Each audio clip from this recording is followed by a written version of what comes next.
Hi, Guillermo. Hello. So I'm going to spotlight you. Um, Thank you so much for joining. I think we're ready to go as it's 1 p.m. Thank you so much for joining this week. If you were here last Tuesday, it was our first session with Guillermo. He was talking about the audio 101, and this will be on video 101. If you missed that episode and if you would like to watch it or revisit, the link is available on our YouTube channel as well as on the website. And I will just go ahead and put that on the chat when Guillermo starts. So you're welcome to just go and watch it. And I don't think I have anything else to say, but I can maybe just kindly remind that please make sure to mute your microphones while Guillermo is speaking. And if you have any questions, please put them on the chat box so that Guillermo can see and he will be able to answer your questions. I guess that's it from me, Guillermo. Sweet. Hello, everyone. Thanks you. Thank you, Huma, and thanks to the Toronto Blue Society again. I think it's awesome that you're doing these programs for everyone to these boot camps for everyone to learn a little bit more on how we can do this. I think that even after the pandemic is over, if that is ever going to happen, I think that this has definitely opened a new area that technology has been pushed quite a bit, and people have to a certain extent gotten more used to it. So we have some events that are starting to be booked where it's still gonna have audience. Like we're doing some events with the people from Collective who own, Horseshoe and Lee's Palace and other venues, and we're doing some drive-in shows that are going to be happening in July with Jim Cuddy and Sadie's and Sky Diggers. So yeah, it's going to be a combination of the audience plus the stream. So I think that a lot of these things are still pertinent, and weddings as well as and different things. So this time I'm going to be talking a little bit more about video. The video part, obviously, there's a lot of blind spots from my perspective because I've been doing video for maybe less than 2 years, while I've been doing audio for almost 20 now. So obviously, if some of you know that I'm saying something wrong or have something to add to that, please let me know. I'm all for learning as I've been doing through these months. And then, yeah, I just wanted to quickly, before I dive into the video part, just explain a little bit on what I have set up here. Um, I wanted to show you again. I'm using Wirecast, and I'm not really going to be diving into deeply into the different programs that you can use yet. Um, that's for the next class where I'll be talking mostly about OBS because it's the open source one that you can get, for free. But I'll also talk about Wirecast, which is one that I was using quite a bit before. And then vMix, which is the latest one I've been using, which is also paid. Wirecast, I think, costs something like $700 or $800. And vMix is around that much as well, but I'm finding vMix to be pretty incredible so far, knock on wood. Because Wirecast was also amazing for a few months until it failed in the middle of a show. Um, which also brings me to the other thing, which is that one of the main issues you're going to encounter, especially with cameras, but this applies to audio and streaming and everything, is the amount of ports that computers have. Most of you are probably running laptops, and if you have the newer Macs, for example, like post 2016, most of them have maybe one USB port and one Thunderbolt 3 or USB-C port. So then it becomes really painful to try to connect many things into one port.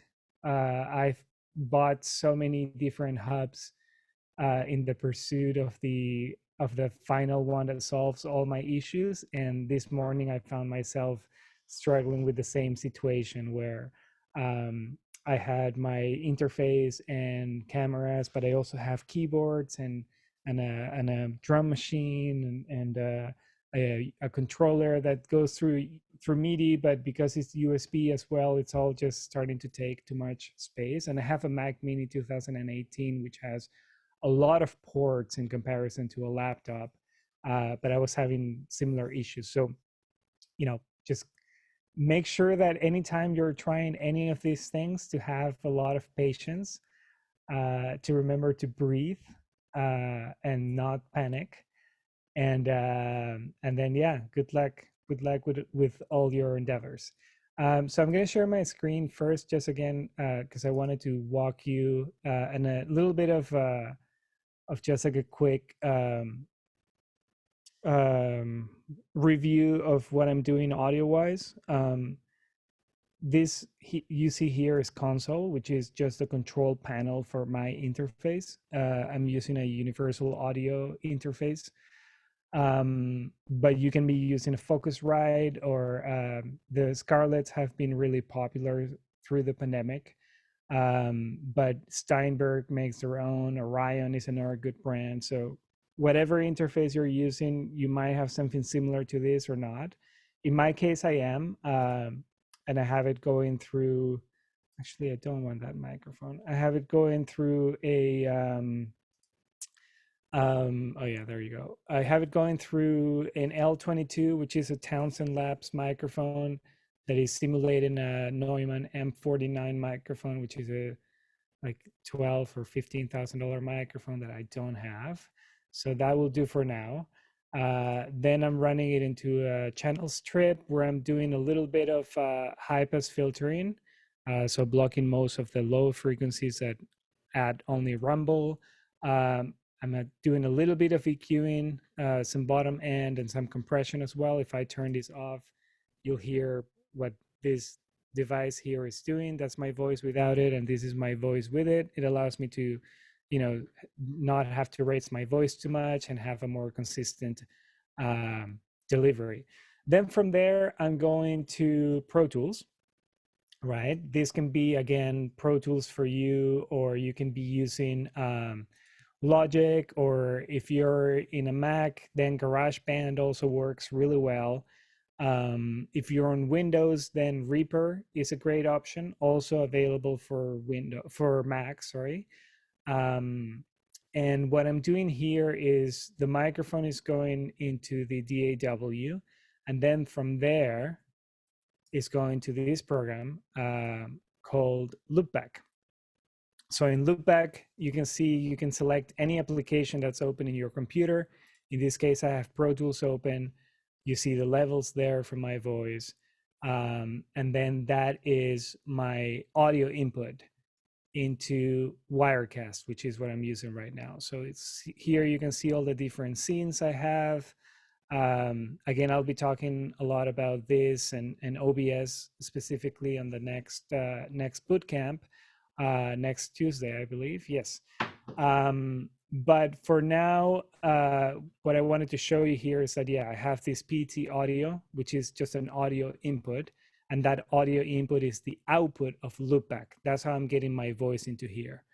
And then from here, it goes as a virtual camera out, right? Wirecast has this, but also OBS will have something like that. I saw a question from Blair earlier today on how we can make it so that OBS sends your video to Zoom, for example. We'll be talking about that next class, but I will, brush through that quickly today as well. But basically, yeah, what I'm doing here is that I'm selecting the output of Wirecast, which again can be OBS or vMix, and I'm making it go to a virtual, okay, bye, Dougal, to a virtual camera out. As I have it as 1080p, which is 1920 by 1080. That's the amount of pixels that we're going to have on the screen. And I also am using a virtual microphone.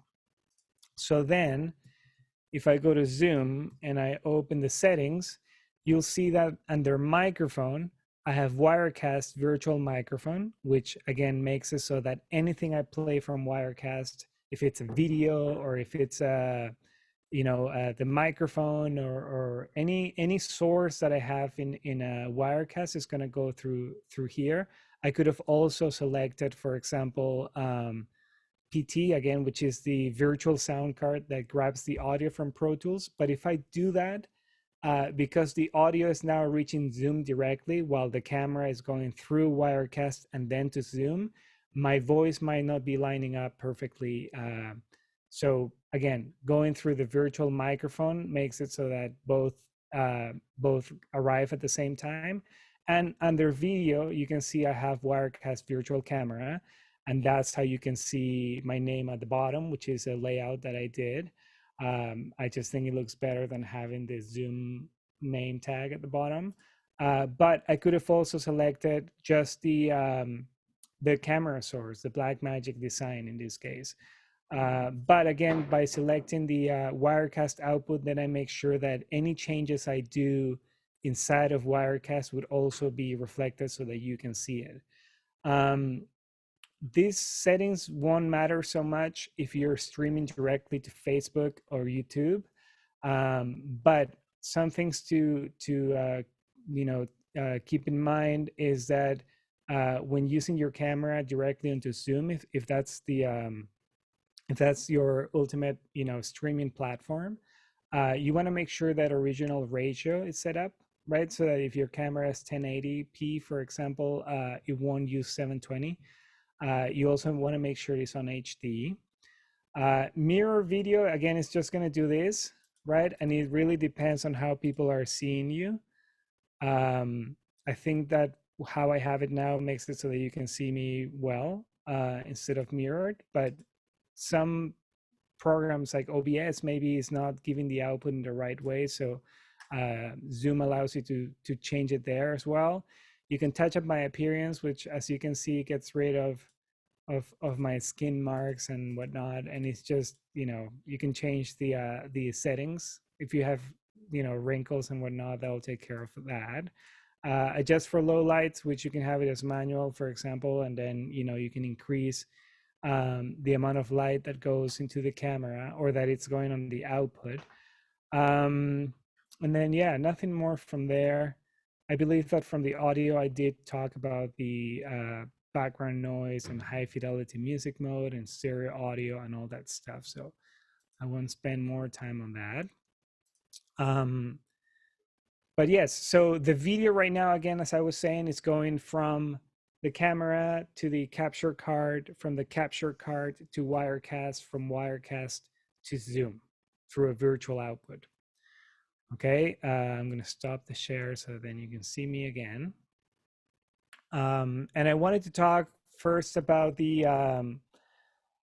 the main stream that some of you might be doing if you don't have a computer that have enough ports, or if you, for example, don't have an interface, or you want to keep it as simple as possible, then obviously the best way is to use your phone, right? And just to give you an idea, I have my phone right here, and I'll talk about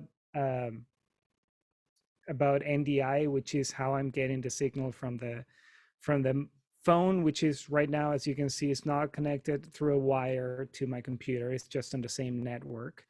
I'm sending that to the computer as an input. However, this is sort of how it would look like if you were streaming directly from the phone to Zoom, for example, or from the phone to Facebook or to YouTube, which it actually allows you to do as well. So I'm going to switch the setting. Now you're seeing the camera from my phone. It's an iPhone 11, I think. Yeah, it's an iPhone 11. The camera is not bad. There's a few settings that it allows me to change. If I go here to the gear, it allows me to change the exposure a little bit, right? You can see I can make it darker or brighter. It also allows me to flip it, right? In case I want to use the front camera, which, if, in case you want to see yourself, it might be a better option. For now, I'm just going to go to the back camera. It also gives you the option of changing the performance, right? If I press this button, for example, you might not notice that much difference, but right now, the amount of frames and the bandwidth that is being used is way less as well. And if I go one step lower, you'll see that we've lost some information on the sides. That's because it's not 1920 by 1080 anymore. I'm not exactly what resolution this is, but as you can see, it has cut some information. It's using less bandwidth. The image is a bit like fuzzy, and it's not as crisp as if we go into the higher performance, which again is 1920 by 1080. Those are the only settings you can change on it, however, which if you have an iPhone 11, for example, is not ideal because the iPhone 11 has 3 cameras, right? But now we're not able to use, 3 lenses. We're not able to use the other lenses because of how we're doing it. The advantage of using the phone, however, is that, again, it's pretty hands-free. We can set it up on really tight spaces. If it's your only streaming device, the only issue, again, is that the microphone that you're using is the built-in microphone on the phone as well. So, if you want to put it really far because you want to catch a whole band or something like that, then you might be missing some information in there, right? So let me change it back to the other camera. Right, this is back to the DSLR. So the phone, again, would be the first easiest solution. Most of you have a cell phone that has a camera and you're able to stream from there. The microphone is omnidirectional in most of the case. It's super compressed, which means that it's very rarely that you'll clip it. You won't hear that saturation. It's kind of made in a automatic way so that regardless of what you end up doing to it, you're going to get something that's okay. But obviously, if you want to start having more cameras or more sources, it can get a bit complicated. I know that Samantha Martin, for her first stream, was using an app. I forget the name, but if Sam is here or if someone that knew it it allows you to connect multiple cameras from phones and then change them through an iPad. I haven't used that method personally, but for streams where it's just one camera, the phone works really well.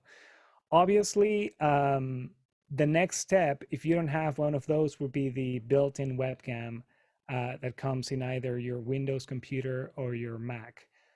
I find most of them are acceptable if you have an okay, lit living room, or one of the issues that you might find with those as well is that most of the time you have the laptop set up on a table, so it's going to be a bit lower, and like it's going to be shooting you kind of like this, and you're going to be looking down at the camera the whole time. Obviously, one of the advantages of using a laptop, though, is that in theory you could put it on top of some books or just something to get it higher so that it can be more aligned with your eyes, and then you can be looking straight into it. In this case, for example, I'm looking sideways because, again, I have 4 different screens, and every now and then I'm trying to remember to look at the camera. And it was hard to set the DSLR in a small tripod with all the cables and the other stuff I have back there. But I think it works. This shot is pretty good. It's not getting me, too from below or above, so it's pretty straight on. I see Dan Walsh is saying Epoch Cam works well on my 11 Pro Max. It's an app, but it makes my phone a better camera than the built-in inside of my 2012 MacBook Pro. Yes. So again, the webcam that comes on the MacBooks is not bad, but yes, if you compare it to the phone, it's a lot better on the phone for sure. You're gonna get a crisper image. You have a bit more control over it as well. I find that sometimes computer manufacturers try to make the webcam, again, just work with very low light, so it ends up being a bit grainier and not as defined. I believe that Epoch Cam, let's see, Epoch Camera app. because I believe it's also not free, right? It costs some money. I can't see. It might be free. But the one I'm using on my phone is called Ndi Hx, $10 or $7.99. Great, that's even cheaper. In my case, I'm using Ndi Hx mainly because NDI is it's a bit easier to set up for me, at least, because if you're on the same network, then it's easier to recognize on any computer, really. Like if I have my phone with the app open, my partner upstairs on her computer can access that camera, and you can make it work into any device basically. Dan Walsh says that it works great in OBS for him. Epocam, that's great. Carrie has been having some issues, glitchiness, work okay for a couple of months. Shit is cheap and simple, easy peasy. Are there high level external webcams that you can just plug into your laptop? I use cable though, not Wi-Fi. Right. So obviously having your computer connected through Ethernet is always going to be better for everything, for the audio that's going into the stream, for the video that's being received.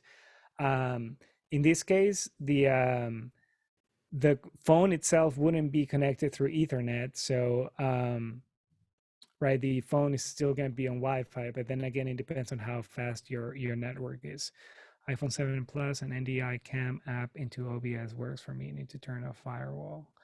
USB cable with me. Right. Yes. Epocam, I believe, would work really well if you have the cable connected. Right. In OBS, it shows up as a USB iPhone app, and on the app itself, you can select whether you want to use Wi-Fi, which or wireless, sorry, which gets kind of dicey. I've had some issues like that. Or just having it connected through the cable, which is obviously more stable, and you can up the bit rate so that you get a better signal and less latency as well, less glitches and whatnot. But back to Lana's question as to whether you can get a webcam and just use that, then the answer is yes. We have USB webcams that you can use. They go from like $20 to hundreds and hundreds of dollars depending on what you want them to do. But in this case, for example, the one I'm showing you there, I think it's a Logitech, but I think the picture says, yeah, that's the HD 1080p, which is great because it's the same camera I have right now to show you as well. So we saw how the image looks from the iPhone. Here, I'll just open it again so that we can see the comparison. And what I love about NDI is that I had stopped the app. I locked my phone again, and I bring it up again, and even though Wirecast was showing that it wasn't connected anymore because I had gotten rid of it, I bring it back, and then it's just ready to go, and it works really well. I love it. I'll explain everything about NDI in a second. That's the Epocam thing I was just researching. But yeah, this is the iPhone, right? So that's the iPhone camera through NDI wireless, which again is great because I could have it in the third floor, and as long as it's close to a repeater or a router, then I'm able to get it into my system here downstairs in the basement. This is the DSLR, which I'll be talking about too, and webcam. This is the webcam. As you can see, it's much better on this one, right? Obviously, right now, we're going to talk a little bit about lenses as well, but this lens I have here is a 35 millimeter lens with a f1.2, which is how I get the blur background and all that stuff. And I can really get a framing that, just shows me, and you can see me directly into the camera, and I don't need to tidy up anything in the back. But obviously, on this webcam, then it's really hard to try to get the framing, because right now, for example, I have it sitting on top of the computer. Here, I'll change back to the phone.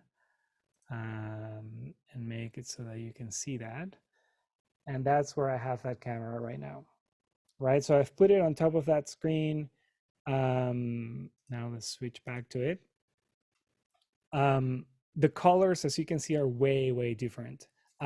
This camera, similar to the ones that come with the with webcams, sorry, that come included with computers, are made so that they're really wide, right? You can see, like my hand, you can see all the way up to here, which is it's pretty off, you know, like I'll be able to get like 2 more people on my side, on each side, and the drums in the back and everything else. Obviously you can get it closer, but now where do you hang it from, right? Right now I have it on my screen, which is at a good distance from where I am. One of the things that you could consider that is good on it, I like a bit more control, but one of the good things it has is that it has autofocus, right? So if I get my hand close to it, then it's going to focus on it. If I take it down, then it's going to take a little bit and then refocus on my face. Obviously, your camera, your DSLR can also have that. I usually like having that off, and just sort of remember what my sweet spot is, so that I can be standing there and then everything else is on is off focus, right? But let's go back to this one for a second, because um, other things that I don't like about these ones is that most of them will have some sort of a white balance, like auto white balance corrections. I believe that this camera was maybe $100, if not a bit more. So it's not one of the cheap ones, but it's also not one of the really expensive ones. There's webcams that go through USB, that allow you to do PTZ control, so pan, tilt, and zoom. So you can really like operate them and move them around and all that stuff. And those ones can be a lot more expensive. This one, sorry, 1080. This one was, yeah, $100, $113. So again, not incredibly cheap, but also not expensive. However, if it were up to me, I would probably try to connect to my phone before I go to this camera personally. It's just a lot warmer and a lot nicer on the phone here. Let me get that there, wait for the computer to recognize it. And then, you know, that's the phone. The colors are way more accurate, without really having to change much on it. While on this one, you know, they're going to be a bit different. One of the advantages that this Logitech one has, though, is that, here, let me go back to my regular camera, and I'm going to share my screen again. So you should be seeing Wirecast again. And I'm just going to click on this other scene. This is my preview and this is my program. So here I can, you know, prepare anything. Like if I want to show you this next, for example, I put it there and then I just press go, and then you see it on the other one. Again, this is for the next class. But the reason why I'm showing you this is because I'm going to delete this Logitech camera from my scenes. All right, so I'm going to delete that shot. Now there's no Logitech camera. And the reason why I did that is because the Logitech, the HD920, in this case, I guess C920, it comes with its own capture app, right? Which is this one here, where you can select what's more important to you, the frame rate, to have a consistent frame rate, or to have exposure. You can also zoom in or zoom out and different things. And this is before it reaches Zoom, for example. If you're connecting this webcam directly to Zoom, then it's doing all these things before you select it, right? You can change the autofocus settings. Sorry, you can have it on autofocus, which I didn't before. Or you can change the white balance too, you know, in case you're finding it a bit too cold or too warm as well. Image settings, you know, you can change the brightness or the contrast. You know, I can sort of try to work around here and try to get an image that looks a bit nicer, but I don't know, I think it makes me too white. I like the color management of the Sony cameras a bit better personally. You can also change the anti flicker. That's more so if you have any screens on the back. Sometimes if they're too close, you might see the screen flickering or moving up and down. Or same thing with fluorescent lights as well. So that sometimes helps. It also has chroma keying, right? So I could have a green screen behind me and subtract that green screen so that it is just my profile that is going through. And then on Zoom or Wirecast or vMix or Zoom directly, or OBS, sorry, when I select a video capture, in this case, I wouldn't select the HD Pro Webcam 920, which is the camera directly, but I will go Logitech or Logic Capture Video. So adding that, I'm actually adding the output of the control panel, right? Which is this one here, which in this case, for example, could give me things like, where is it? Was it this one? Yeah, so text overlay. So I could, for example, type something else here, Guillermo Subauste. And that's obviously, now you can see it here. And if I put it there, you'll be able to see it on your image as well. That's if you don't use OBS or you don't want to use Wirecast or you don't want to use any of the other programs, then having that camera does allow you to do a little bit more control or to have a little bit more of control. Maybe that's how you put the tag at the bottom. And it's a very simple to use software that comes with the Logitech camera. You can change the color of the tag and etc. etc. So that's if you're using a USB webcam. Obviously, the next step would most likely be using a camera. Like in this case, I'm going to show you. You might have one of these at home, like a point and shoot, digital camera. It's not a DSLR, so the frame is a bit smaller, the sensor, sorry, but you also can't really change lenses. It comes with just a default, most of the time zoom lens, with fixed everything basically.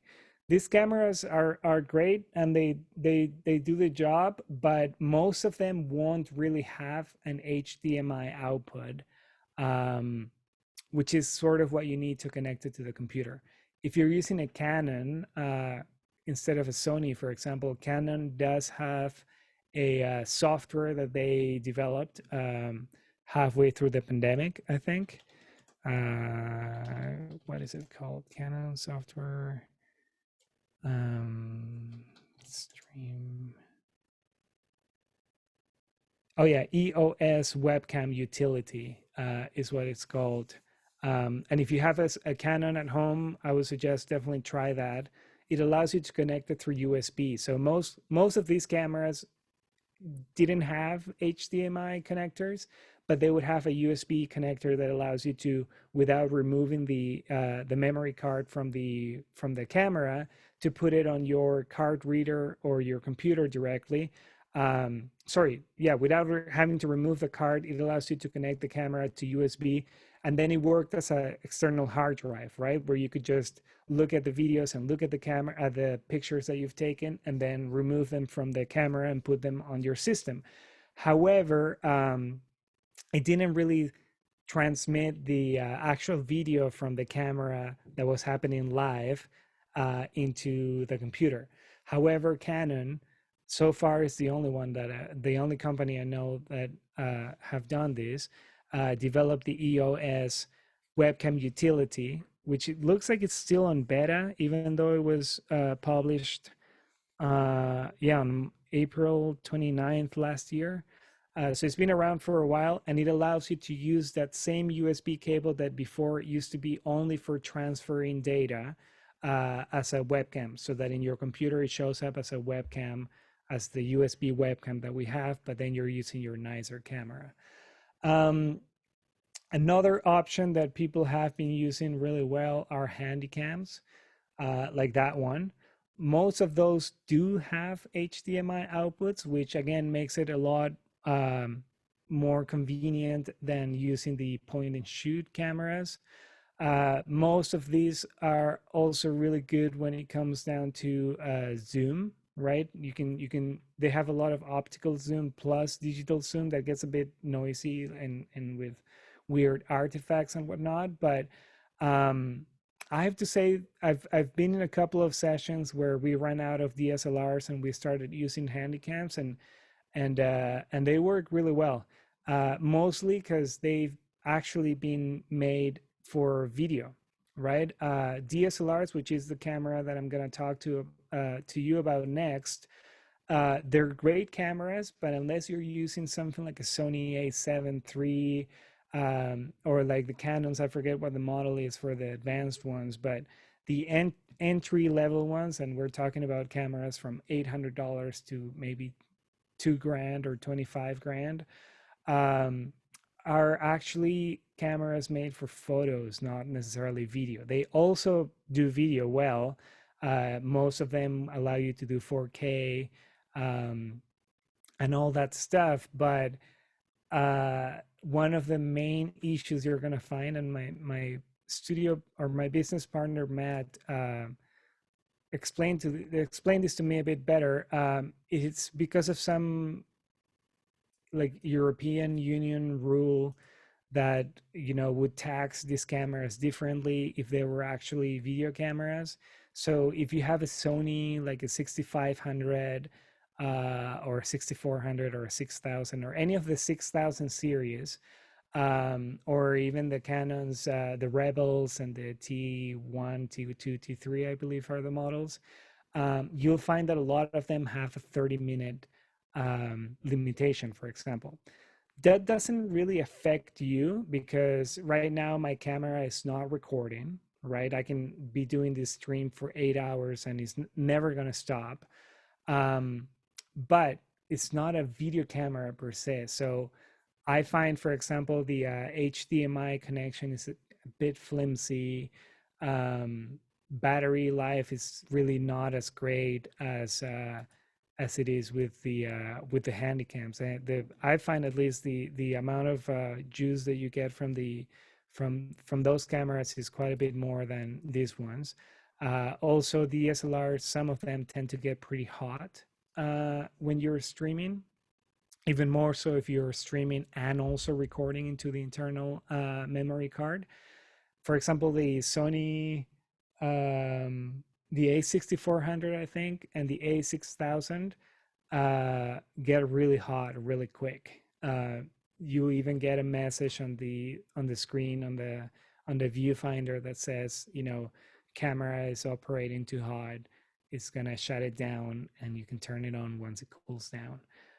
If you're at a studio that doesn't have good AC, or if you're outdoors, even more so, like under the sun or something like that, the cameras get hot really quick, and then they just shut off or shut down, and you will just have to wait. And sometimes that waiting time sucks because when you bring them back up, you need to restart the computer perhaps, or the program that you're using to capture it is not really working, so you have to disconnect the cable and then connect it again.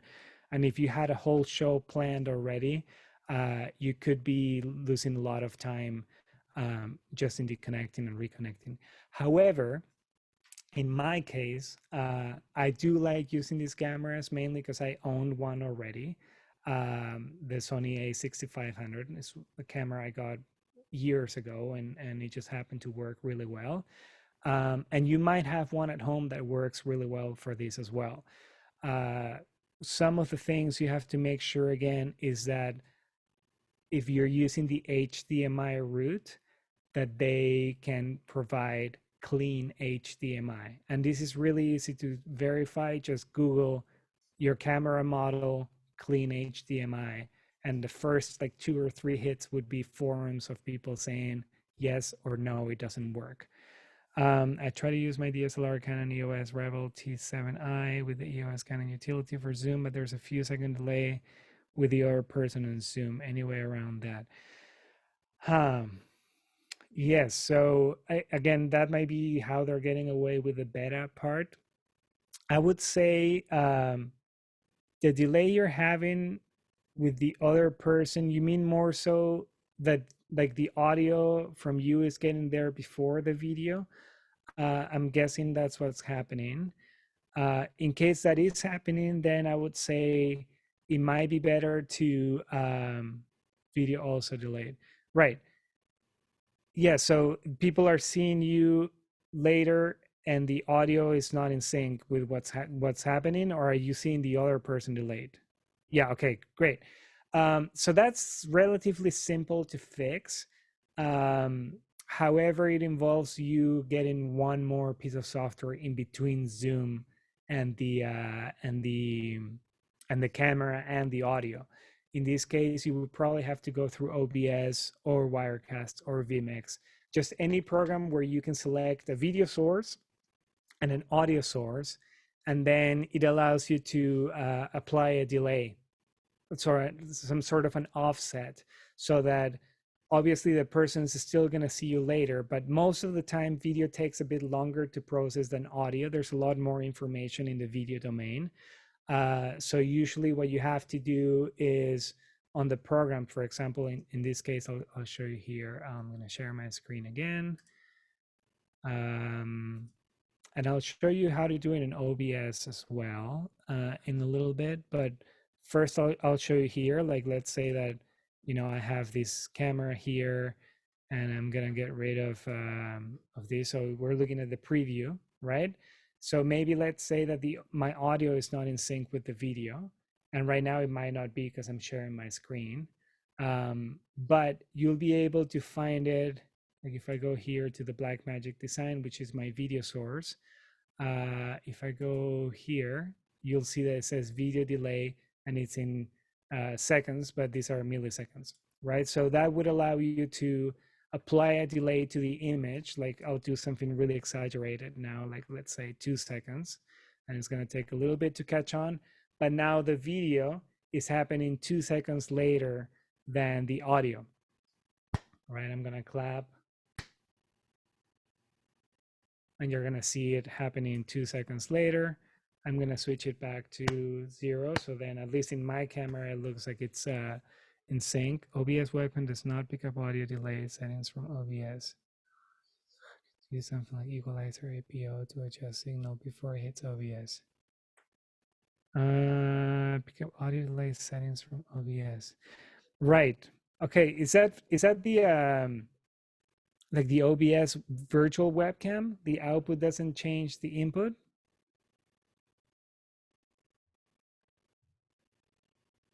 Anita?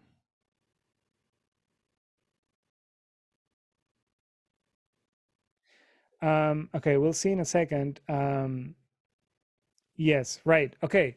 So what I would do in that case, because I've used the virtual camera output on OBS a couple of times, and it really changes depending on whether you're on Mac or PC.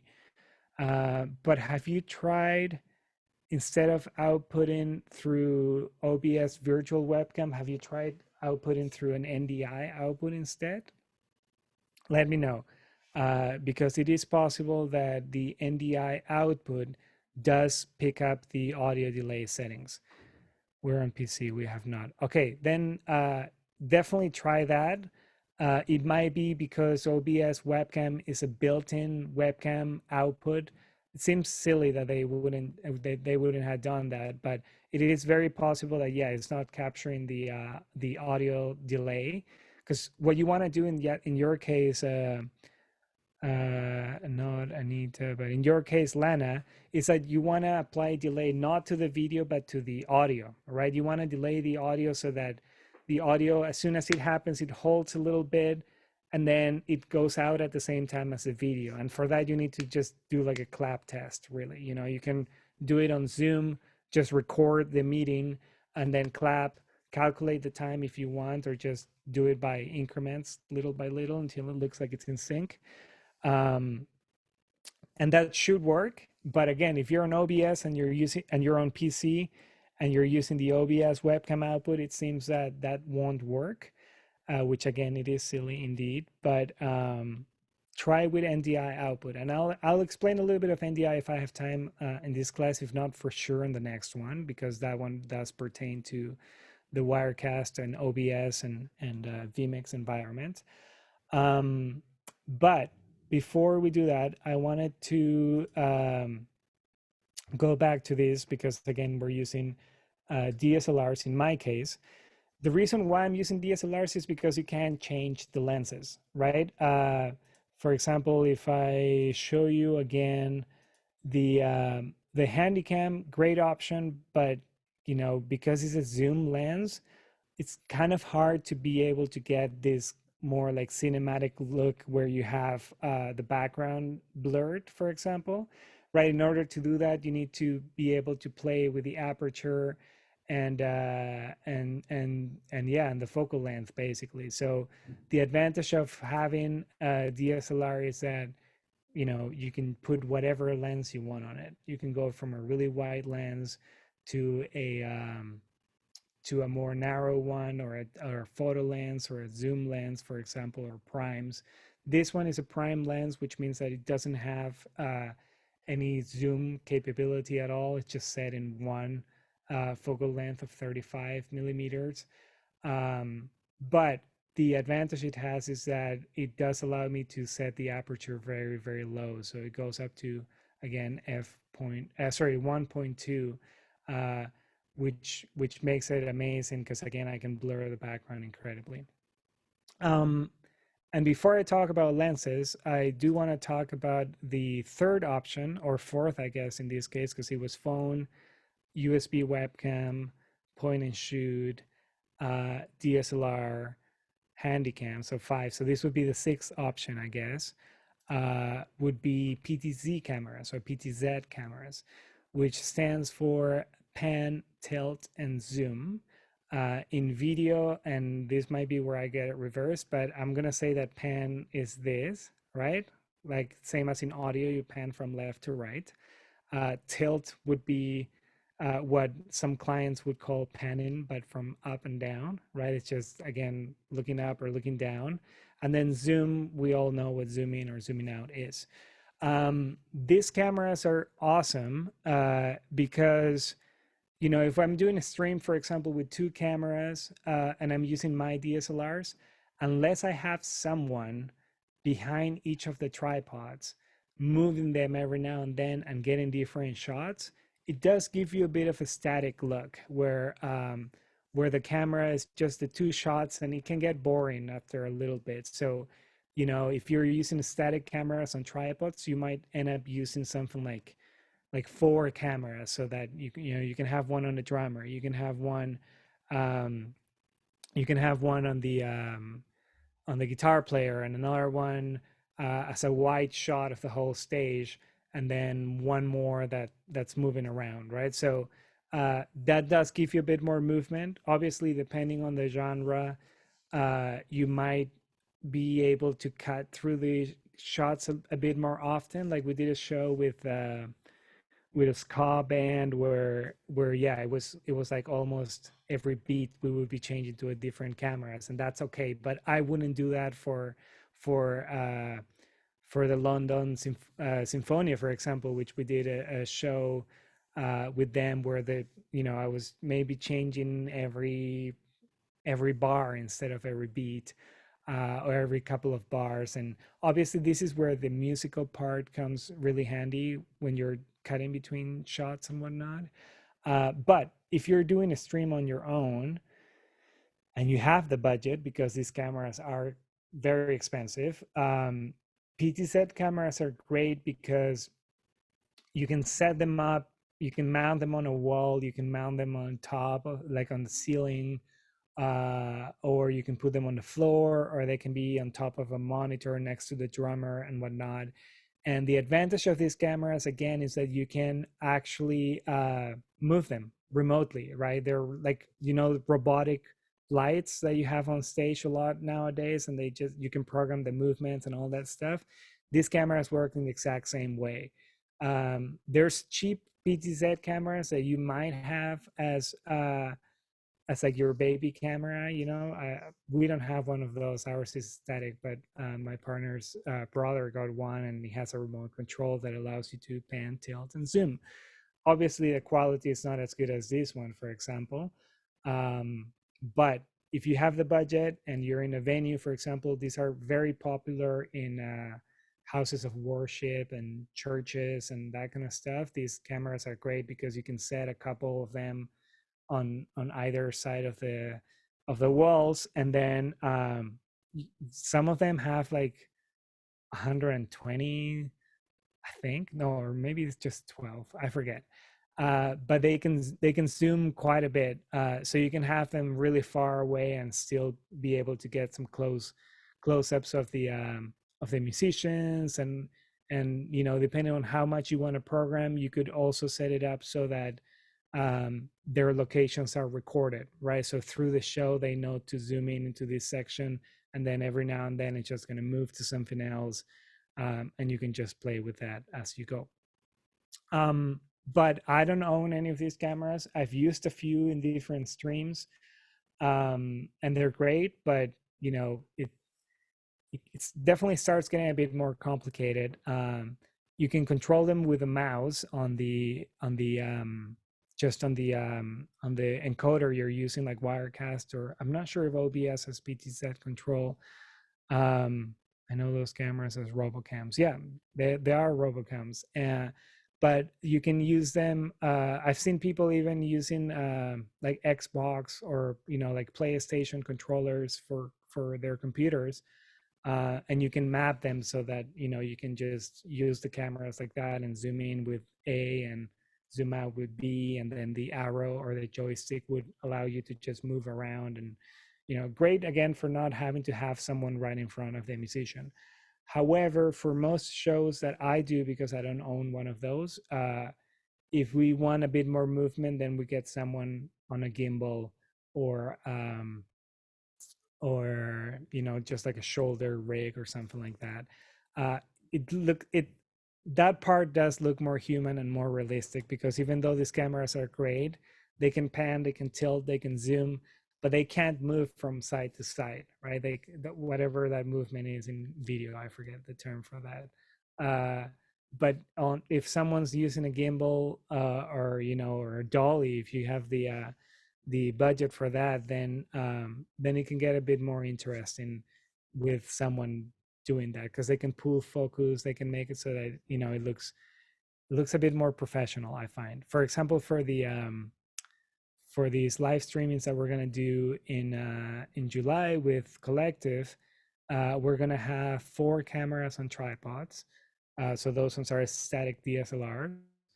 And then we're going to have 2 people on gimbals moving around. So even though it's only 2 people moving around and 4 cameras, which is a total of 6, because those 2 moving can really move anywhere. And while I cut to the static camera on the drummer, the person that's moving could move from like the right side of the singer to the left side of the singer, and do like a movement, you know, pan or tilt or whatever. It can look like I have 16 cameras instead, you know, like while I'm moving to another one, that I can look at the multi-view view of my cameras, and then decide which one goes from there. So next up, I'm going to talk a little bit about the different lenses that we have. And again, this is the part where I'm relatively new to this, so a lot of it has a lot of analogies to sound, in my case, for example. But focal length, whenever I say like 12 millimeters or 35 or 50 or 80 or 180 or whatever, that's just really the distance from the lens elements, right, to the actual sensor, right? What that means is, again, is just how much or how close you're going to be able to get to someone, or how far this person is going to be from the camera, and how much also what angle you're going to be able to cover, right? Like, for example, if I show you here different lenses, right? We have one here that's the one in the middle is 20 millimeters, and we see that it's capturing almost the whole shot, right? Like it gets the whole lake or the in inland or whatever that is, from left to right. Well, if you look at the camera on the left, which is more of a photo lens, is a 500 millimeter lens, and it's only really able to get a really narrow beam where you can see just a part of one of the boats, even like not even the whole boat. In order to see it all, you would have to go a lot farther, basically. And then on the 50 millimeter, which is the one on the right, you have a 46-degree angle of view, which does give you, it gives you three boats in this case. You can't get the whole view of the same as a 20 millimeter lens unless you pull back, right? Like if you physically move the camera back enough, you might be able to get the same width of the shot, basically. But in most of the cases where you're going to be live streaming, you're going to be doing it from a pretty tight space. So you're probably going to go or want to go to like low numbers on your focal length, right? For example, let me show you here. This is the one I'm using right now, for example, as mentioned. This camera here, it has the 35 millimeter lens. But if I show you that same shot here, right, that's a view from behind. This was pre-recorded, obviously, but I'm showing you the camera has a 35 millimeter lens. It's at 30 frames per second. I'm changing the stop from 16 to 1.2, which is when it gets the brightest, shooting 4K.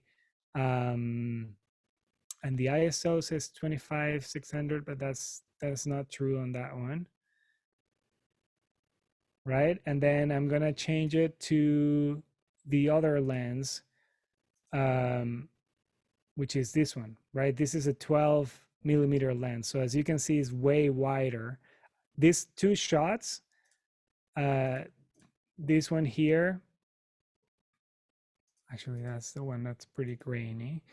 But yeah, this shot here and this one here were done with the tripod in the exact same place. But as you can see, the 12 millimeter lens is able to capture a lot more than the 35. So this lens it's pretty good because then I can use it like when I'm at the studio, for example. If I were using the 35, I would have to get sometimes like I run into the wall and then I can't really go any farther than that, and I still can only maybe grab the face of the artist. And if you start looking at other lenses like 70 or 80 or over 100, then you are not really going to be able to get anything other than super like tight close-ups that are not really going to be useful for the shot, right? So in my case, I love this 12 millimeter lens. It's super wide, as you can see. Now, another advantage of having a wide lens like that is that, yes, you can get it closer, right? You can get it closer and get a tighter shot. Disadvantages of it, obviously, is that the lower you go, the more distortion you're gonna get.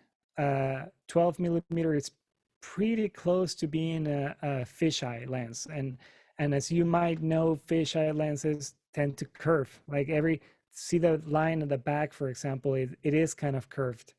It's introducing some distortion just because the lens is so wide that it's really the only way it can capture the signal properly. So I might not want that one to be my only shot. Oh yeah, there I'm showing you just the glare or flare protector, which again is so wide that it's going to get some beams and flares happening from the side from other lights. So that helps you just block some of the light from the sides on the screen, so then you can get a tighter image. Sorry, not tighter, but less bright or with less issues on it. Let's see, what other shots do I have here? I believe that's the 35 again. Oh yeah, and what is this? 35. That's a 35 1080, which is really the same as what I have now on this one here. Now, the next value that I wanted to talk to you about was the aperture, which is what I was referring to when I was talking about stops and whatnot. It's really the opening, like how much light is going into the sensor, right? It's measured in stops. As I was saying, the camera I'm using right now goes even lower than 1.4, right? Think of like your pupils, basically. When you see a cat at night, for example, you usually can see the reflection of like the red, the red thing on the cat's pupils, and it's because their pupils are so dilated, and the reason they're that way is because they want to capture as much light as possible into their sensors, right? So if I put it at 1.2, which is what I have this one right now, it means that I can operate at really low light as well. Right now, I'm gonna just change the aperture a little bit from here. Oh, that was sorry, there's two rings on it. One of them is for focus, which is not automatic on this lens, and the other one is for the aperture. So I'm gonna move it to the maximum, which now means that you can't see me. And the maximum seems to be f16. So if you look at the image there, the pupil is now barely dilated. And that means that I would have to increase my ISO. Let's see if I can get it high enough. I will have to increase my ISO quite a bit in order for you to see me. Unfortunately, that brings a lot of noise as well.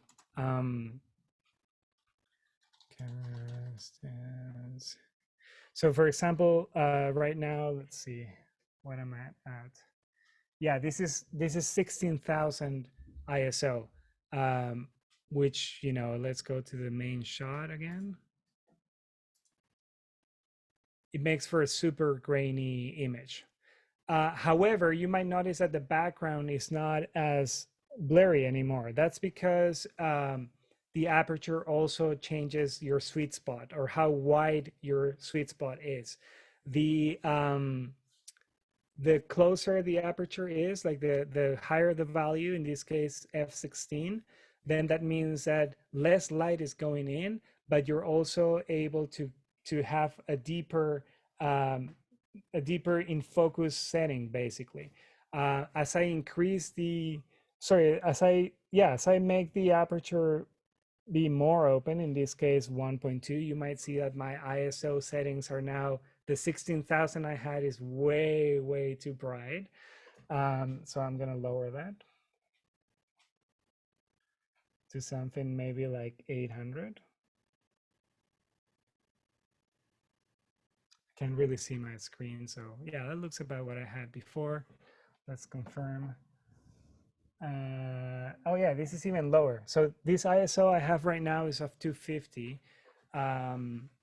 And again, the background is blurred, right? So it's the focal length plus the aperture that allow you to blur the background, which is why, unfortunately, in the case of Handycams, it's a bit harder to get this, right? Like you would have to probably go to one of the highest values of zoom, and then get the person in focus so that the background is a bit blurry.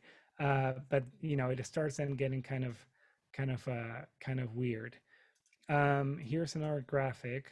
All this information is online, obviously. But here it shows, kind of what happens when you get how you get a shallower depth of field when your aperture goes to lower values. Sorry, you get more light in, but then you're able to focus on the flowers with the moose there being out of focus, for example, right? On the image at the top, you see in focus, you have the flowers and everything is out of focus. When you go to a higher value, which is like f5.6, it means that the aperture is smaller. You're letting less light in, but you've gained depth of field, meaning that you can have both the flowers and the moose in the shot without it being like that. And pro camcorders can get you the blurry background focus. Yeah, for sure. And we'll talk about some of those as well. But then you're probably looking at like over $2,000. And if we're talking about like red cameras or even like I guess camcorders, no, maybe in the $2,000 or $3,000 world, you can start getting some of that. You basically have to start playing around with things a bit more to get them looking how you want them to look. Oh yeah, and the other value that you need to remember is your exposure. So what I know about this, or what I've been able to learn about this, in this case, for example, this is for photography, obviously, but the more exposure you have, it just means that the sensor is open for longer, right? And this is usually measured in fractions of a second or second, which obviously in the case of a waterfall means that, you know, if you have your exposure set for longer, then the water is actually going to look like a continuous stream, kind of like what you have there. While if your exposure is faster, then you can actually see the drops of water, and you'll have an instant of time rather than a time lapse almost, you know. With video, this obviously applies. It's a bit different. The rule just by default is that if I'm using 30 frames per second, which is what you're going to be using for the most part when streaming, you can stream at 24 frames per second and different frame rates. But when you're streaming, it's usually good to have the exposure be double of what you have, meaning that if you're using 30 frames per second, then your exposure should be 1/60. And if you're doing 24 frames per second, then your exposure should be 1/50. Not 48. You could do 48 if your camera allows you to do it, but in my experience, most of the cameras I've tried don't have a 1/48 value, but they do have a 1/50. So 1/50 for 24 frames, 1/60 for 30 frames. And if you're doing like high frame rate counts, like if you're shooting at 60 frames per second or even 120 frames per second, which is great for doing slow motion shots and that kind of stuff, then your exposure needs to be, you know, 1/240 for the 120 frames per second, or 1/120 or 125 or whatever closest value you can get for the 60 frames per second. If not, like if you're setting, like if your exposure is too low, for example, if you have like 1/25, then what you're going to start seeing is kind of like the motion is going to be a bit jittery. You're not going to see my hand moving from one side to another, but it might start getting, you know, kind of weird. And if I go too high, you might start getting some trails behind the image as well. So again, by default, it's just good to go to double of what your frame rate is. Any questions on that part? I guess ISO would be the other thing I wanted to talk about, and you saw sort of what happens.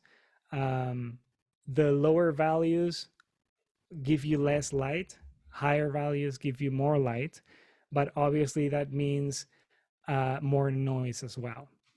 Sony cameras, I would say, have the best ISO noise reduction.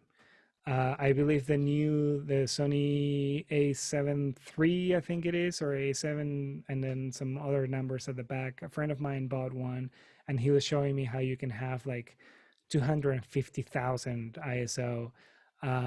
So you're basically shooting in the dark, and you can make it so that you're shooting and you can see actual, like what's happening on the scene, and you don't get this noise. This noise is really hard to get rid of. You can't really get rid of it live. You could in post-production. But yeah, Sony cameras have the best.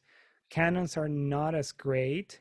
And then again, if you're using a zoom lens, for example, zoom lenses, usually the aperture doesn't go as low. They might go to like f4 or f5.6 or something like that, which means that by default, the zoom lens is gonna need more light in order to operate the same way, which means then that you're gonna have to increase your ISO, which is gonna give you a grainy, more noisy or noisier image, right? So it's really a push and play to try, or push and pull to try to find the right settings for this.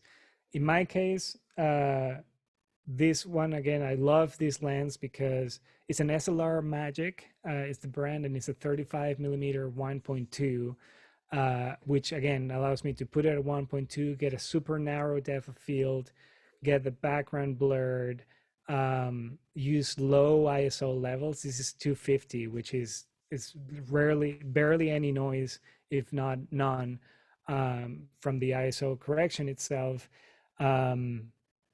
And then I can have the other camera. In this case, for example, I have this one. This is also a 35 millimeter lens, but it's a cheaper, like it's a newer, so it's a Chinese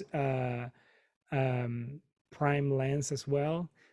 You'll see the colors look a bit different on it as well. It's one of the reasons why I stopped using it. But I can have those two set up, and then a third camera with the 12 millimeter lens, which again, remember, it was super wide. I can have that watching everyone, and then the other two, these ones, use them for close-ups. And then I have a pretty good looking shot with those three. Yes, so then again, how do we get those into the computer? If you're using the phone, again, it can be through NDI. And maybe this is a good moment to talk to you about that. Sure, yeah, let's do NDI first. I'm gonna go back to Zoom. Hopefully there's still people here. Yeah, great. So I'm gonna show you my screen again. And this is what I'm gonna talk to you about later, but first I wanted to talk to you about NDI. NDI stands for network something something. NDI stands for network device interface.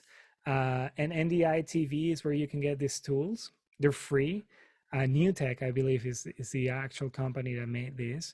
And NDI is a technology that allows you, for example, to if you're using like security cameras, IP cameras, and all that stuff. A lot of those are now using NDI, which again allows you to make those cameras available anywhere in your network. The tools you have to download for this are here. You can find them, they're free under NDI TV. And these are the tools that they have. And again, they're all free. They have a studio monitor, screen capture, webcam input, screen capture HX, which uses less resources or less bandwidth than the regular screen capture, VLC plugin, HX driver, access manager, etc. Now, why is this useful? One of the reasons, again, was that I can connect my phone through NDI to my system, Wirecast or OBS or any of those, but it also works for other things. Like, for example, right now, the screen you're seeing is from my Mac computer, right? I also have a Windows computer. And in the past, if I wanted to show anything from the Windows computer, I would have to connect an HDMI cable from the Windows computer into my Blackmagic switcher, and then switch my camera to the actual input coming from the other computer in order for you to see that. However, that's no longer necessary because NDI, again, you can make anything an output and you can make anything an input, and you can receive it anywhere you want, basically. It can be done on iPads, it can be done on phones, or it can be done in computers. For example, again, right now, these two computers are not connected at all, but as you can see here, let me get rid of this, and I'm going to put that on screen for a second, and I'm going to stop the share. What you're seeing on the screen right now with the cursor, because I selected it that I wanted it to do, is my Windows computer. And there's no HDMI cables from the Windows computer to the Mac.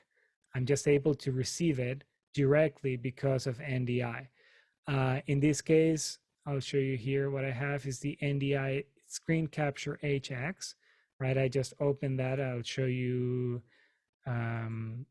here. If I go to NDI, you'll see that I've installed. Again, they're free and they work on both Mac and PC, so I suggest getting them.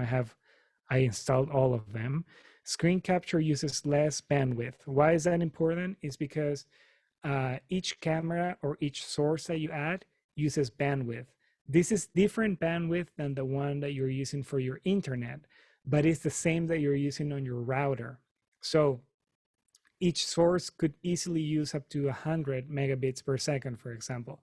So if my router is a 1 gigabit router, I could in theory have 8 cameras, but then I only get 200 megabits left for the actual stream, right? So you have to do a lot of calculations in order to make sure that you don't go over, because the less bandwidth you have to share all these things, the the more lag you're going to get, or you're going to get some frames that are going to be dropped or glitchy, or then your stream is not going to have enough bandwidth to actually go to the internet, right?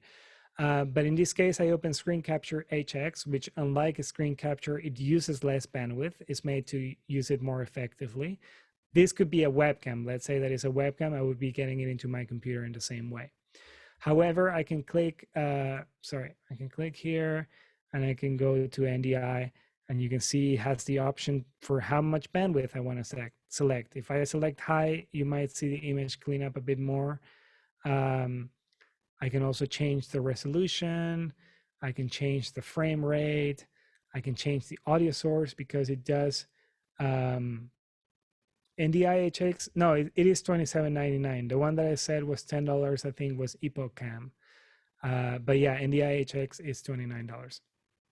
And I can also make it so that you don't see the mouse, for example. Right now I'm moving the mouse and I'm clicking on things, but you can only see the menus when they open. I'm going to change it again so that you can see the mouse, right? And I'm going to share my screen so that you can see how I added it into my system.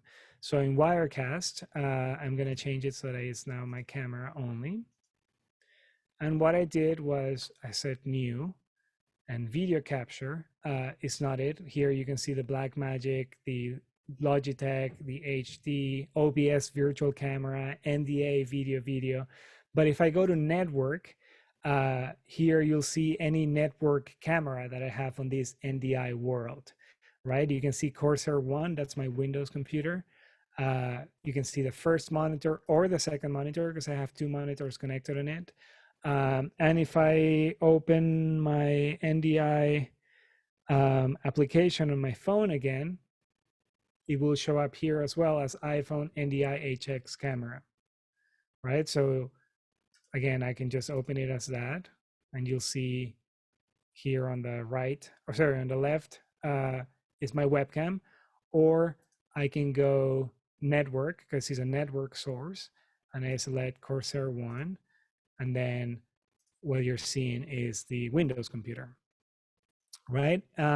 Or, for example, let me stop the share from there, and let's just try this. I haven't tried this, so hopefully it works, but I'm going to open OBS here, and I'm going to say that I want to add a source, and that source is going to be an NDI source, and under source name, we should be able to see the phone. Yeah, so the phone is there, and I hit OK, and there it is. And I'm going to make it so that I can transform it and fit to screen. Great. So now my iPhone, which again is not connected through any cables, shows up on any computer. In this case, I have it going to both Wirecast in my Mac, and I'm adding it as a source in OBS as well without any cables and without any latency. Really, it looks pretty good, and it looks pretty stable as well. Which I don't know if I would be able to do with Epoch Cam if I can get in more than one source. Not that it matters, but I just love NDI because again, it solved all the headaches I was having of like, oh, how am I going to show people how to use OBS? I have to connect the HDMI from here and then mirror the screen, and it was kind of a logistical nightmare. Yeah, but this works really well. I love NDI, and the fact that it's the application for the phone it costs money, $30 or $27.99, which isn't bad at all. But yeah, I find I love it. NDI is great. It really helped me quite a bit to just get my cable sorted and be able to connect things from one computer to the other. When I'm doing shows where I have guests, for example, I on one of the computers I have Zoom, and I have everyone sort of maximized in one of the screens, and then I share that screen through NDI, and then on the other computer I add that screen share or that screen capture as a source, and then I can crop and I can do it so that everyone has their own layouts and their name at the bottom and maybe a background picture or something like that, and all that stuff is thanks to NDI. So amazing tools. Look more into them. I like that if you have an older cell phone that you aren't using, then NDI makes it useful again. Yeah, totally. Like in theory, I could grab my Pixel, my Google Pixel, which unfortunately the battery died, but I could have that. I can install Ndi Hx on it as well, and even like a webcam from a laptop upstairs can also through the screen capture be made into another source, and or maybe I'm having a party upstairs in post-pandemic times, and I'm doing a stream here, and I want someone to go on their phone and interview people, and they have the camera and it's not connected to anything. So again, it's awesome. I love it. In the case of Ptz cameras, like that one, most of the time those cameras are connected through SDI cables, which are like BNC, similar to the coaxial cables that you have on your cable TVs or your routers or modems. But lately, a lot of these cameras have started moving onto NDI or Ndi Hx, which really means that you put that camera on the ceiling and you don't have to run HDMI cables or SDI cables to them to then capture them on your system. You really just run one Ethernet cable to it. And a lot of them are able to give power over Ethernet as well. So no power cables, no data cables, no separate video cable or anything like that. And a lot of them also do, what's the word for that? It's not tilt. Tally. Yeah, a lot of them do tally as well, which means that they might have a light at the front that tells you that that camera is live, right? So I could, in theory, buy 3 of these cameras, have them all connected, not to the computer. They get connected to the router, right? They get connected through one Ethernet cable to the router where I'm having the internet to the whole house. And I can access any of those cameras as a source in any program like Wirecast, including cameras and whatnot. And I can also control, in the case of these Ptz cameras, I can do the control for pan and tilt and zoom just with that one cable. The tally as well, so that if I'm doing a production on my own, I can look to the side and I know that that camera is the one that's live now, and then I can turn to here and I know that this is the one that's going because there will be a little light next to it, and so on. So yes, NDI is super helpful. If you don't have NDI technology or you can't access it, and what you have is a DSLR, I think there are HDMI to NDI converters. They might be super expensive, but let's say that you want to keep it simple. You don't want to be bringing a router and a modem and just complicate things more. You just want to connect cameras, like hardwire them through HDMI to a switcher. Then we start getting more into this. So I think I talked about this one earlier on, but this is a Cam Link. by a company called El Gato, which translates to the cat in Spanish. But this is a capture card, right? What it does is that it receives an HDMI signal from anything, in this case a DSLR, but it could be my PlayStation, or I don't have one, but the Apple TV, maybe the output of the Apple TV gets connected into there. And all it does is make it show up on your computer as a USB source. Remember the webcam I was showing you before, the Logitech, this one here, right? This is a camera that's connected just for USB to the computer. That's all there is to it. Obviously, if I then go to the DSLR I have, the Sony, doesn't have a USB output, so I'm running it through an HDMI cable that then goes into a capture card. The Cam Link, it's great. I have a client that got one and it was working fine until it stopped working. And the reason why it stopped working, however, is because Camlink 4K, which is this converter here, or this not converter, yeah, it's a converter, converts the signal from HDMI into USB so that it can be read by the computer. It only works with USB 3 ports, and he has a Windows computer with only USB 2 ports. So it was working fine for a few weeks, and then it just stopped working, and now he gets a message that says Camlink needs to be connected to USB 3 port in order to work. So in his case, because he doesn't have other USB ports on that computer, if you were on a Mac and you have Thunderbolt, for example, then I would say get a Thunderbolt to USB 3 port, or sorry, hub. But in his case, really all he can do is sell the Camlink and get another capture card that does work on USB 2 without any limitations, or get a new computer. So yeah, kind of a headache. But this one works really well. It captures really well. It's pretty reliable. One of my only pet peeves about it is that it's really wide, which means that if you're putting it, if your USB ports are horizontal and they're one right next to the other, you're not going to be able to connect anything on the port right next to it. If you have a laptop that has two USB ports and one of them is on one side and the other on the other side, then you're in luck. If not, then you're going to have to get a USB to USB female adapter, and then that way you can just make it so that this thing is hanging a bit farther and not really occupying all the real estate, because it's pretty fat. So you have to be careful with that, because it could be a bit of a showstopper. Because maybe what happened to me once is that I was using a USB sound card. I was using a Focusrite, and I could not connect the Focusrite and the Camlink at the same time because the Camlink didn't allow me enough space for it. And I didn't have a USB extender at that point. So we ended up having to use the built-in webcam on the computer, because it was either that or using the nice camera, but with a built-in microphone on the computer, which in that case, I prefer to have a better sounding stream with a not so great image, rather than having a really good looking stream with bad sound. But that's because I'm a sound guy, so that works for me.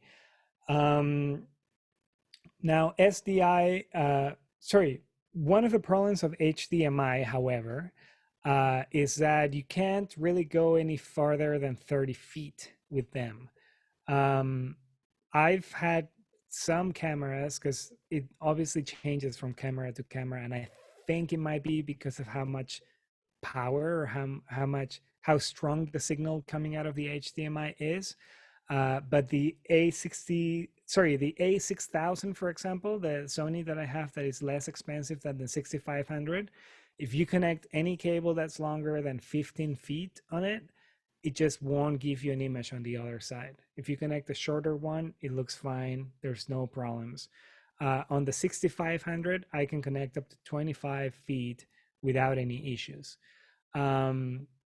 most professional cameras, like not even the Sony A7 has it, I think. But if you're talking about like Blackmagic cameras, like an Ursa, for example, which is a like a $6,000 camera, which is more like a TV camera, like a video camera. Those ones do have SDI outputs, which again look sort of like that, the ones on the top left. The advantage of SDI is that you can go up to 300 feet. It's way more reliable than HDMI. However, you could get HDMI to SDI. So if you have this camera, you have your Sony A6500, it only has HDMI out or micro HDMI out, so you need to connect the micro HDMI to female HDMI to then the other HDMI cable to go to your switcher. If you want to put it really far away, you have two options. You can either get a converter like this, where you, or the opposite of this, where you would be able to convert the signal from HDMI to SDI and then go 300 feet, and to the other side where you would need an SDI to HDMI converter and then into the computer through Elgato or a Blackmagic switcher or something like that. Or else do what I do, which is I use HDMI to Ethernet, which allows you to do 150 feet as well. And then, but I still need to convert it from Ethernet to HDMI on the other side. What is this? 1 second. Right. Yeah, so these are just basically all the different ways that you have of connecting your cameras to your computer, right? Either directly through USB with a webcam, or a Canon using the whatever it's called, EOS capture something, an HDMI to capture card, an SDI to capture card, or NDI or Ndi Hx.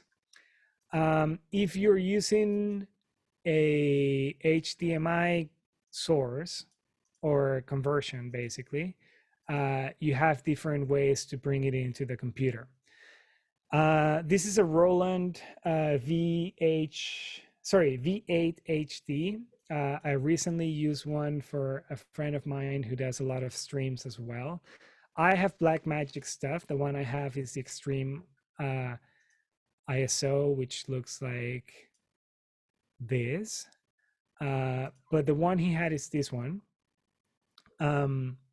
It's okay. I liked it.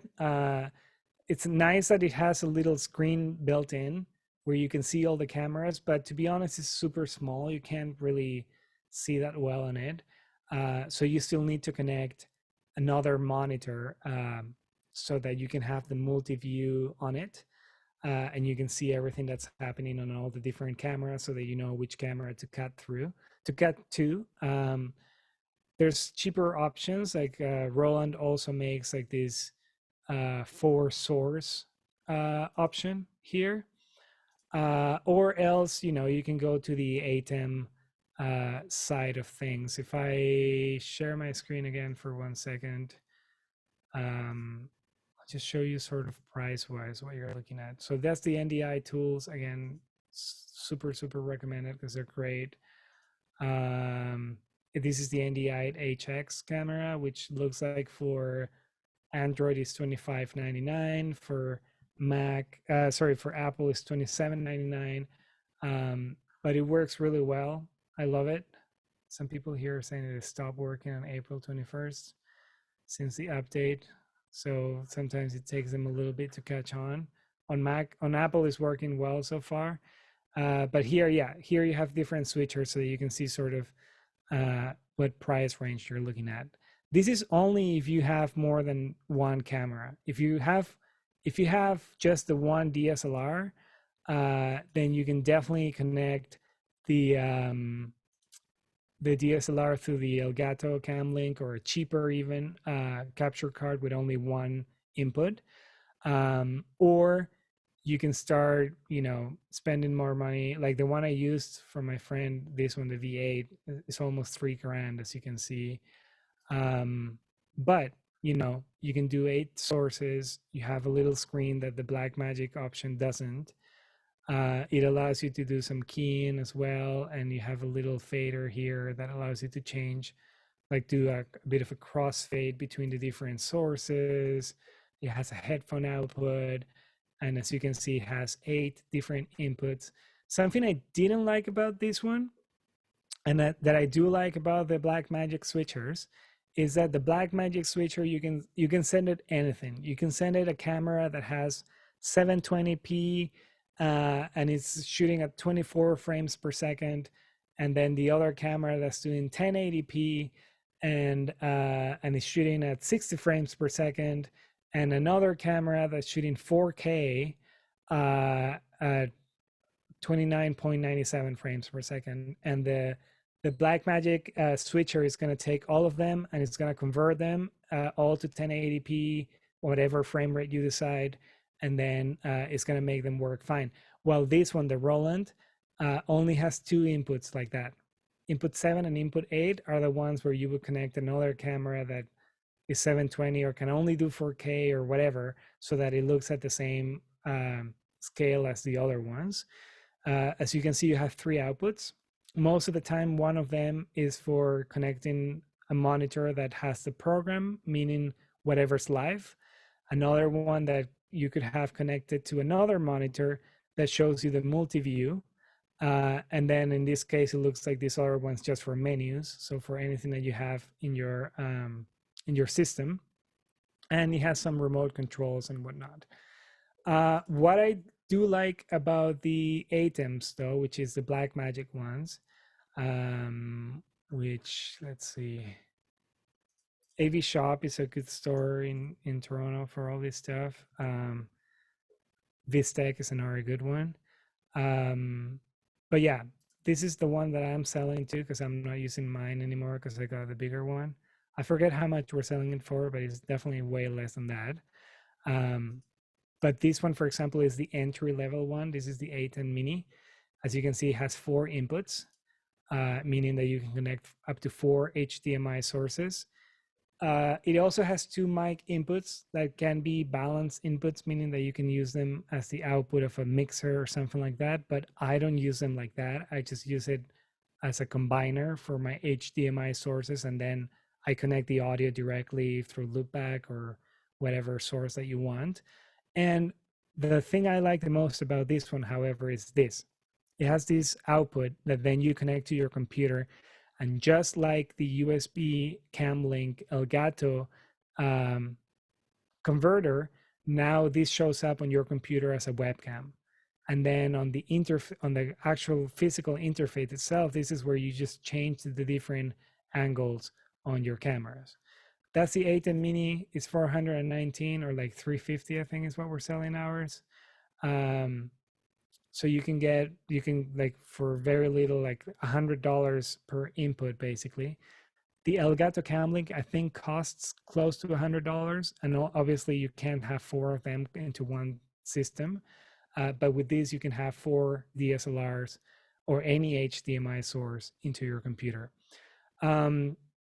Then you have the Mini Pro, which is very similar to the A10 Mini, but the main difference is that it has 2 HDMI outputs, so you can actually have the multi-view. You can't have multi-view on this one, which, if you only have 4 static shots, you might be fine. But if you have moving cameras and whatnot, having the multi-view is definitely necessary, because then you can see what's on screen, what's on each of the cameras before you cut to it, because you don't want to cut to one of the moving cameras when someone's just walking and pointing at the ground. You want to make sure that they're in place, they get their shot, and then you switch to that one. The one I just bought is this one. Is the so it's cheaper than the Roland, but the main difference again is that you don't get the little display with all the different camera sources, but you have 8 scalable HDMI inputs. You have 2 HDMI outputs, so that one can be programmed, which again is whatever's live, and then multi-view. But the main reason I love this one, and I use it as often as I can. Yeah, exactly. If you're thinking on getting 3 cam links or even 2 cam links, I say getting an ATEM is definitely the way to go. But what I like about the ISO the most is that it has 2 USB jacks. One of them you connect to your computer so that it shows up on your system as a webcam, and the other one you connect to a hard drive. And that hard drive records an isolated output. So it means it records each of these cameras into its own separate file. And it even creates a DaVinci Resolve, which is a video editing program. It creates a DaVinci Resolve session with all these cameras already lined up so that you can do a recut of the stream if you want, because maybe when you were doing it live, maybe you did a couple of cuts where you switched to the guitar player as they were finishing their solo, for example, right? And then you quickly switch to the singers, which is fine. But obviously, if you're gonna use it for archival and that's what the band wants for posterity, then you might say, hey, you know what? Let me just recut this and maybe make it so that I can look at that again. Normally, you would have had to record onto the internal memory of each of these cameras, then get them into the computer, sync them up, and then start editing from there. While having the ISO output on this is great because, again, I just take the hard drive that I had connected to this, connect it into my system, open the the DaVinci Resolve session, and then I'm ready to go, which is great. So yeah, that's it for switchers. So we've talked about cameras, we've talked about switchers. I'm gonna put myself back here and make sure that I get rid of that. Okay, so now I'm back here. We've talked a little bit about frame rates as well, and aperture, and depth of field, and focal length, and ISO. What else? Yeah, NDI as well. Oh yeah, I guess lighting wise, again, I'm not a lighting tech. Oh yeah, Brian was just saying that. Yes, lighting wise, cameras for the most part love light. So make sure that you're well lit.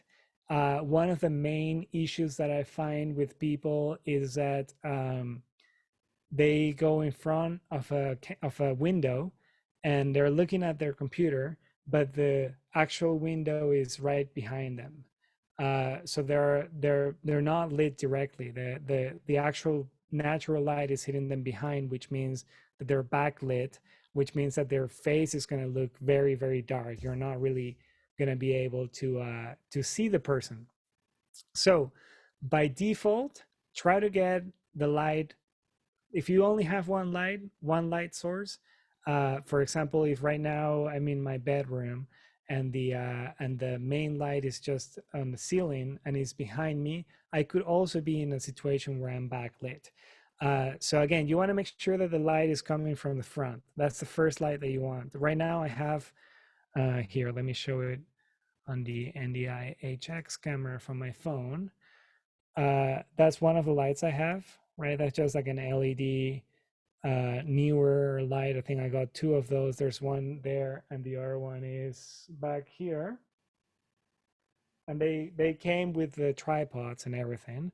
And I think they cost less than 250 bucks. So there are LEDs, and you can change the intensity, and they come with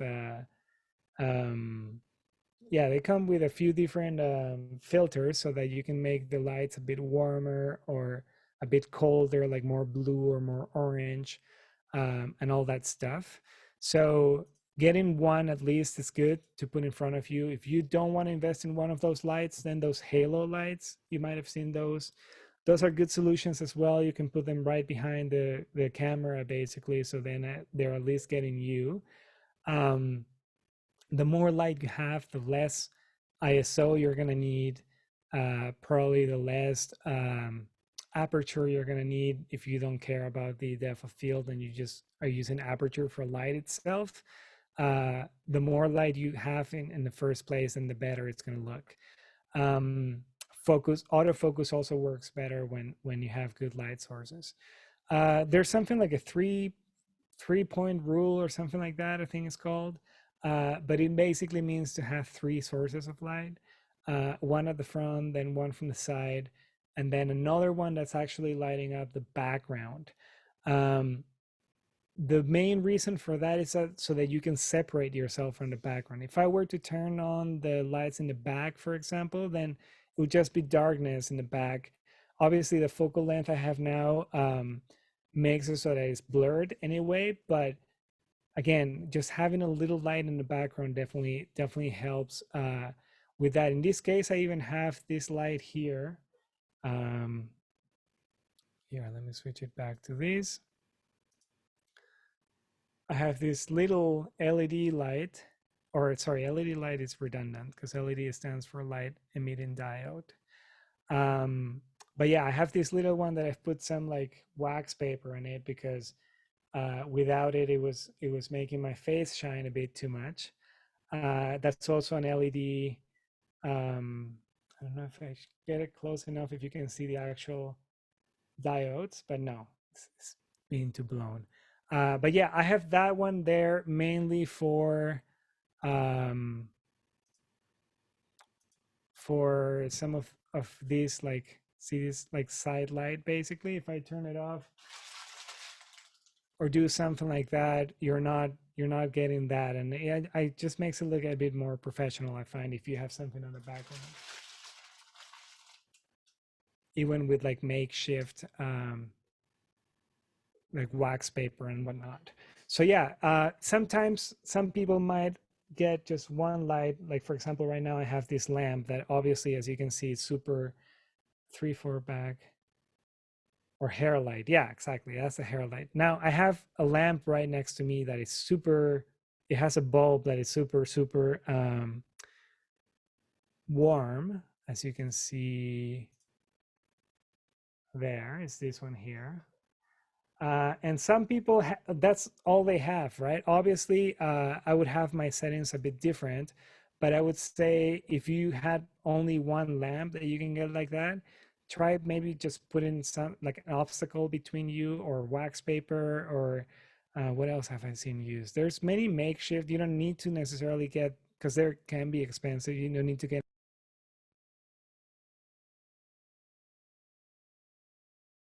Good. Okay. Yeah. So sorry, there's some Pro Tools stuff going on, because obviously something's gonna fail. So let's go back to Zoom, and let me share my screen just to show you sort of what I've had to do here for this. So Pro Tools was frozen for a bit, and so was Zoom for a little bit. So I ended up having to almost quit Zoom, almost quit Pro Tools. And then when I brought it back, it was giving you some feedback loop, which I'm guessing was somehow coming from Loopback as well, even though I don't have Zoom reading any information there. But maybe, yeah, maybe Wirecast is something else. In any case, what I ended up doing was in Zoom, I ended up connecting the audio directly. So yes, much audio levels now is because, again, the Thunderbolt is connected directly to it, but it's very possible that now the audio is arriving to you faster than the image, which means that you can see me, but my mouth is moving a bit later. Is that the case? No. Reverse lag, just a little bit. Okay, yeah, so that's something that could happen. But anyway, back to the other thing about lights. Try to have something that you can put in between, or the other thing is that if you get one source that is only on one side, for example, then make sure that you can get a similar lamp or a similar source of light that you can put on the other side, because you also don't want to have shadows all in one side of your face. You know, you want to make sure that most of those are taken care of, and that you can see most of what it is, maybe like 6 or 8 frames, right? But there's nothing I can do about that now, because the audio is going directly to Zoom, which is the problem that someone was mentioning they were having. because yeah, the video is going. I mean, I could do it if I switch my video to Blackmagic, which again now is not going through Wirecast, and now the lag should be very close, where the audio is going directly to Zoom and the camera is also going directly to Zoom. But now you don't see my name, and if I switch anything in Wirecast, you won't be able to see it. Sweet. So that's it. We have 9 minutes or 8 minutes. Does anyone have any questions?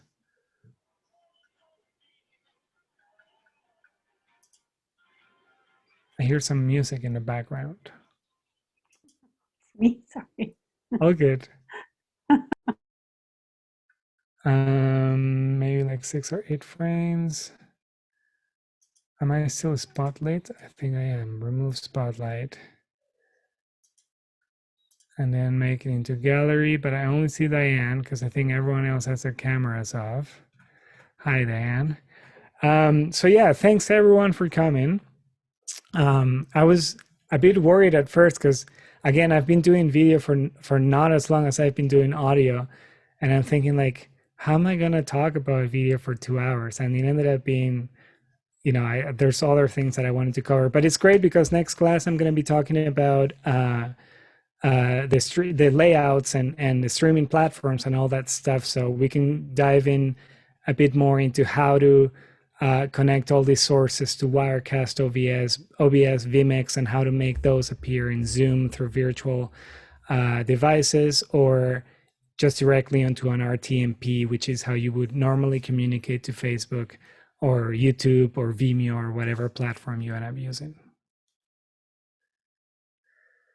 So yeah, thanks everyone. Glad you enjoyed. Thank you a lot, Guillermo, again. It was very thorough, and with the nice ending at the end. I think everybody was headbanging a little bit. It's funny because I couldn't hear the loopback at all, but I've had situations where I've heard that coming from somewhere else. Yeah, Chris McCool again from Sultans of String. I think he has a show today. If you can check out his shows, because we've put a lot of work into those. He does this cool thing where he has 3 cameras that he controls with a Bluetooth MIDI pedal that changes between the cameras as he's playing, but he also has an iPad that is connected, that is playing videos of like pre-recorded, the drummer pre-recorded at Canterbury, and the percussion as well. So he has those 2 things going to the system, and then the 3 guys that are playing live play along to that, and all of that gets transmitted so that you can see it while he's doing the switching. But obviously a lot of those things ended up being like hours and hours of troubleshooting, because when we could make one thing work, something else would fail. And again, you know, like we're not using gear that is, you know, $8,000 for one encoder or anything like that. So it's all makeshift and prosumer level. So you're going to encounter a lot of issues on the way, but hopefully it's less bumpy, and the more things advance, the easier it is for everyone. Thanks so much again. And for everyone else, the session is, again, the recorded version will be up on the website as well as the YouTube channel tomorrow, probably early afternoonish. So you can find it on the same link, probably, like YouTube channel and the website if you go there. And we shall see you next Tuesday. Thank you. Bye, everyone.